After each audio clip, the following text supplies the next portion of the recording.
गटातून राष्ट्रवादी भाजपच्या मांडीला मांडी लावून बसल्यास पवार विरुद्ध पवार संघर्ष होणार। आमदार रोहित पवार यांनी हे पुन्हा एकदा विधान केलंय। बारामती किंवा कर्जत जामखेडमध्ये पवार विरुद्ध पवार निवडणूक होऊ शकते असंही त्यांनी म्हटलं। गोविंदराव पवार आणि शारदाबाई पवार यांची जी नातवंड पवार आडनावाची आहे त्यांच्या विरोधात कधी इलेक्शन लढणार नाही। पवारांच्या कुटुंबातल्या बाई आबांच्या कुठल्याही कुटुंबातल्या, मी पवार का म्हणते, नाही तर दुसरे कुठले तरी बाहेरचे पवार आणून म्हणतील आणि म्हणतील लढू नका, ही लोकशाही आहे, प्रत्येकाला अधिकार आहे।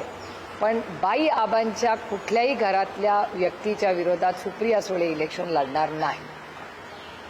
दुसरा मतदारसंघ बघीन, मला देशाची सेवा करायची की भाजपची साथ अजितदादांच्या पक्षाला सोडली तर आम्ही एकत्रित येऊ शकतो।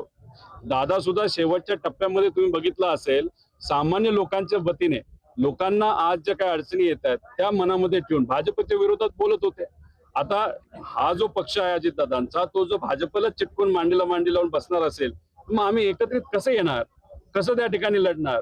तसंच बारामतीमध्ये सुद्धा उद्या जाऊन जर महायुतीमध्ये तो पक्ष तिथं राहिला आणि त्यांच्याकडनं जर कुठेतरी पवार दिलं आणि इथून सुद्धा जर पवार देण्याचा निर्णय तिथं झाला, का फक्त ते महायुती बरोबर, तर पवार विरुद्ध पवार हे होऊ शकतं।